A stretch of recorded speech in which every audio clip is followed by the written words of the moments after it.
Olá! O Tira Dúvida de hoje é sobre a Guerra de Canudos, conflito armado ocorrido no sertão da Bahia entre 1896 e 1897, que envolveu o exército brasileiro e sertanejos da comunidade do Belo Monte, liderados por Antônio Conselheiro. É um dos episódios mais ricos de nossa história, presente em livros, no cordel, no cinema e na música. Para falar sobre o tema, contaremos com a participação do historiador Sérgio Guerra, doutor em História pela Pontifícia Universidade Católica de São Paulo e professor adjunto da Universidade do Estado da Bahia, UNEB. É um grande conhecedor de Canudos e da vida e obra de Antônio Conselheiro. Com a palavra, Sérgio Guerra, é com você.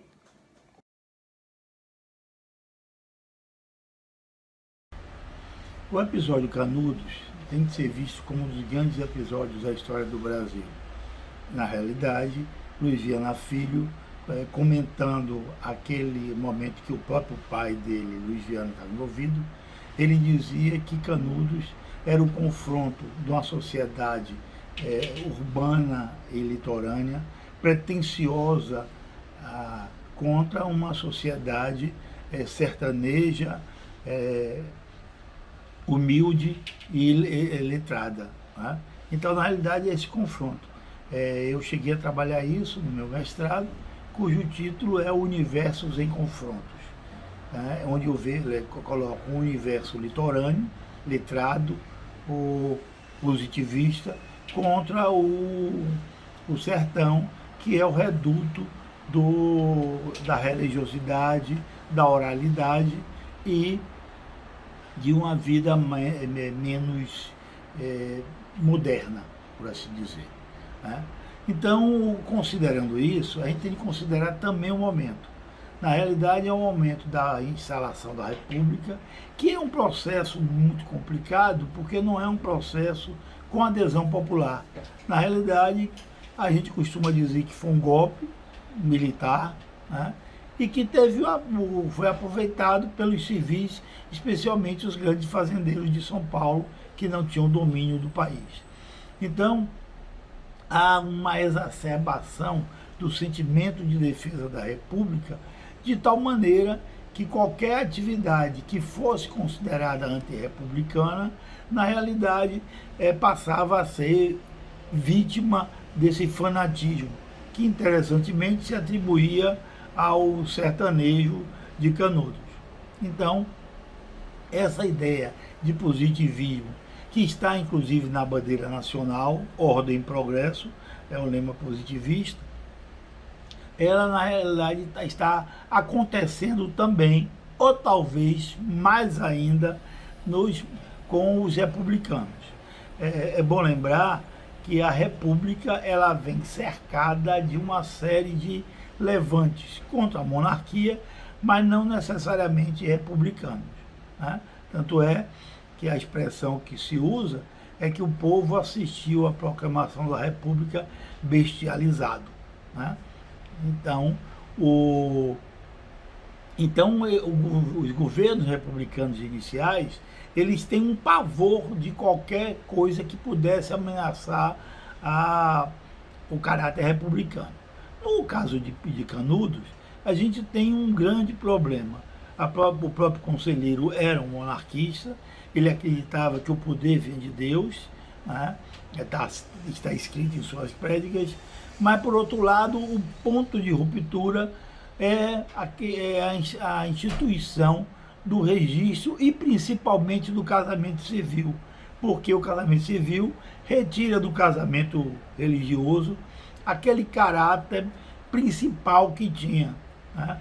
A gente ainda vive hoje muito essa preocupação, né, do casamento religioso, que hoje tem fins civis, mas na época não. Se extingue o casamento religioso e se institui o casamento civil. Por outro lado, Canudos representa aquele Nordeste que vivia sucessivas ondas de secas, né, e com a população de retirantes, e que vai encontrar na liderança e nas prédicas de Antônio Conselheiro um caminho para a sua vida. Não é à toa que ele é seguido por milhares de pessoas. E quando ele se fixa, depois do episódio de Maceté, que é um choque de seus seguidores desarmados com a polícia militar. Ele se retira para Canudos, que ele chamava de Belo Monte, e aí ele se fixa e vai se fixar um número muito grande de pessoas, porque eram pessoas que estavam fugindo da seca. Nesse período, praticamente um terço da população nordestina vai migrar para outros estados, né, para as capitais, e também outros estados, como Rio e São Paulo. Bom, a partir de então, o Estado, por pedido do governo da Bahia, o Estado da Bahia manda a tropa militar, das polícias militares, e essas tropas são derrotadas. Então, cada derrota do governo republicano contra os moradores do Belo Monte é visto como uma derrota da República, que se sente cada vez mais ameaçada, a tal ponto que vai chamar o coronel Moreira César, que é o grande ídolo do Exército Nacional nessa época, exatamente porque tinha sido extremamente rigoroso na repressão de alguns movimentos, inclusive a revolta da Armada contra o governo republicano.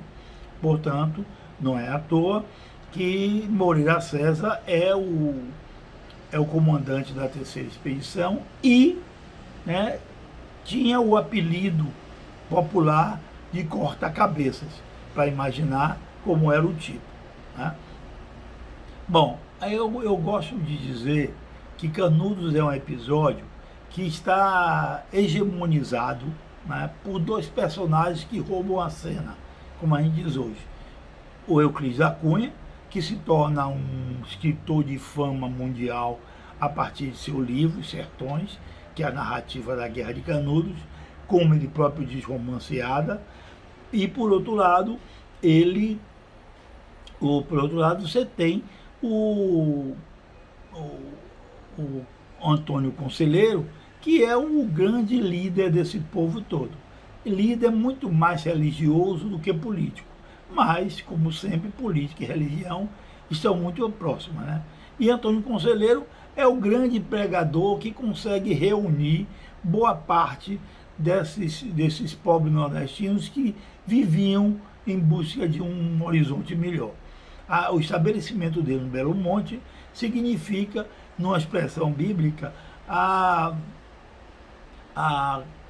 instituição da Nova Jerusalém, ou a terra onde jorrava leite e mel, no caso leite e cuscuz, né? E, por outro lado, era o lugar da promissão, onde se esperava que se construísse uma nova sociedade.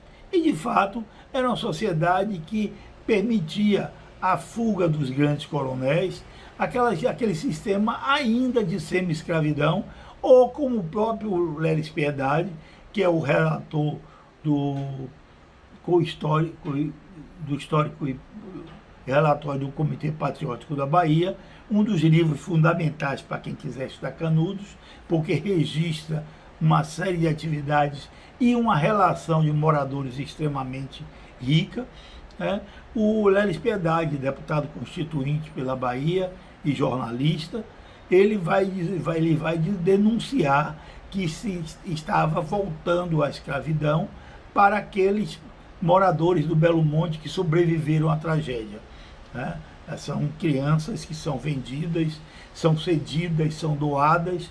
O próprio Euclides da Cunha, ainda que com um caráter humanitário, ele leva um jaguncinho para São Paulo e vai dar a um educador que vai cuidar dele um certo tempo, né? E esse rapaz vai se tornar depois um professor, e há uma reconstituição de sua vida por uma colega nossa do Rio de Janeiro. Bom, por outro lado, esse confronto, né, ele tem uma característica de ser extremamente violento, especialmente pela repressão. Então, Canudos é esse episódio que a gente considera fundamental para se compreender o Brasil da exclusão, o Brasil da violência e o Brasil da repressão do litoral contra o sertão. Com a história social, Canudos vai ganhar um destaque muito grande, especialmente com os novos estudiosos. Isso porque o aparecimento de uma nova teoria da história provoca uma nova abordagem desses temas. E marcante nesse particular é o professor José Calazans, né, que quando foi meu professor, ainda na década de 70, começo, ele era conhecido como folclorista. Ele foi meu professor de folclore. Mas Calazans, pela sensibilidade pessoal e por esse comprometimento com a literatura oral e de cordel, o professor Calazans vai ser o grande estudioso da temática Canudos, no momento que pouca gente está estudando ela. Imagine que Calazans tem livros que são publicados ainda na década de 40, começo de 50. Né? E em torno de José Calazans vai se constituir um grupo de estudiosos, aí alguns já com origem na história social, que é o meu caso pessoal, e que vão se dedicar a estudar esse episódio com um novo olhar, especialmente o olhar daqueles que estavam entre a grandeza épica de Euclides da Cunha e a grandeza religiosa de Antônio Conselheiro. Então, na realidade, eu costumo dizer, e eu escrevi num texto há algum tempo, em que dizia que entre esses dois grandes heróis roubadores de cena, você tem 25 mil moradores do Belo Monte e do outro lado você tem pelo menos 6 mil soldados das tropas republicanas. E que são personalidades que estão desaparecidos com a história. Com esses novos jagunços, é uma brincadeira que nós temos com a gente, mas tem um caráter de recuperação, de positivação do xingamento jagunço. Né? O que acontece em determinados momentos? Por exemplo, Salvador tem um grupo cultural, os Negões, porque é uma forma de recuperar o nome negão, que era visto como pejorativo, mas sendo positivado. Então, com a adoção disso, a gente começa a ter novos enfoques da história de Canudos. Por exemplo, no meu caso, eu vou estudar no mestrado, por uma indicação do professor Calazans, a caderneta de campo de Euclides da Cunha, que é um documento que, como ele mesmo disse, escrito no calor da hora, e que ele não faz aquela revisão que vai ter nos sertões. Portanto, é o pensamento que está aflorando ele. Por outro lado, no doutorado, eu vou trabalhar um fotógrafo que é o único dos quais se conhece registros fotográficos de Canudos, Flávio de Barros. Então, eu vou fazer um estudo da Guerra de Canudos a partir de fotografias. Então, são essas novas abordagens que nos permite estar sempre construindo uma nova história e, no nosso caso, uma história social do Brasil.